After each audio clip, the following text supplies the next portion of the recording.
In 2011, LauraLynn Children's Hospice was officially opened by Miriam O'Callaghan at the invitation of founders Brendan and Jane.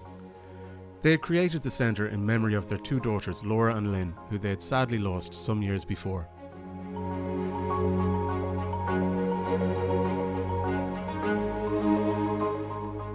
On the 10th anniversary of the hospice, Miriam spoke with Jane about its ongoing mission to provide care for children with life-limiting conditions and their families. Jane, yourself and Brendan set up this hospice. And were you always going to call it LauraLynn? I don't think initially, but then I thought, well, they go well together. So Yeah. I suppose, it kind of came fairly quick that that's the name. So that continued then, we that was really the foundation we set up. It just blossomed, it just developed. I mean, I don't even remember asking people, just people just did stuff and one thing led to another. But I always felt the girls were on my shoulders or something, I kind of felt that, and I feel their spirits are around. That's what I think. I hope spirits live on. To mark a decade of LauraLynn, a sculptural memorial tree was commissioned as a collaboration between DCU and artist Emma Jane Rushworth. It will serve as a place for families to come and reflect on and honour the memories of their children.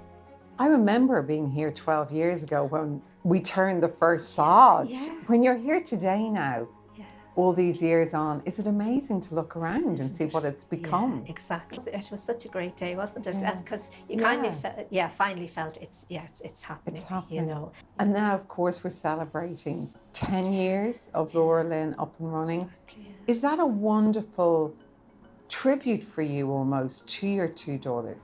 That it's so successful. But it is, No, I just think it's wonderful. But I suppose the main thing I think is that it's helped so many families, and that's exactly, as I say, you always have to think that is what it's about.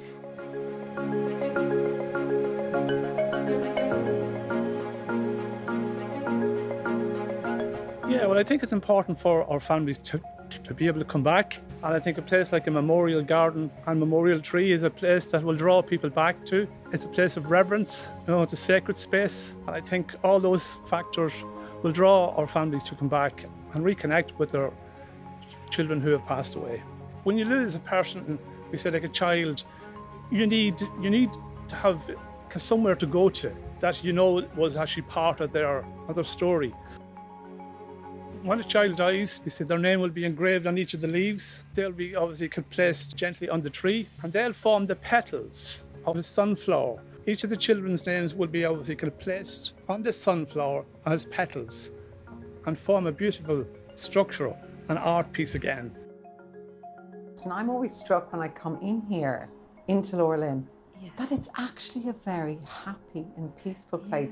But it's very hard to explain that to people, isn't it? Yeah, I always thought that because I remember in the early days and the word hospice again. Yeah. But I think so you do have to explain that. And a lot of families would say, and it's true, and I think it's been written about, they're reluctant to come.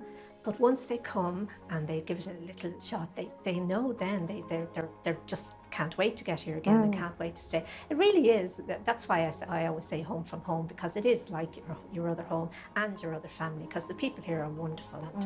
And all that they do, everybody from, and we were just talking about here today, volunteers as well. I mean, they're amazing too. And just all the staff and the fundraising staff to work so hard. Well done to you, Jane McKenna, for establishing such a wonderful children's hospice. Well, today was lovely, and the memory tree, and it's beautiful, isn't it? And that means so much. So that's a lovely tribute to all, and a memory to all the little ones that have gone for the families.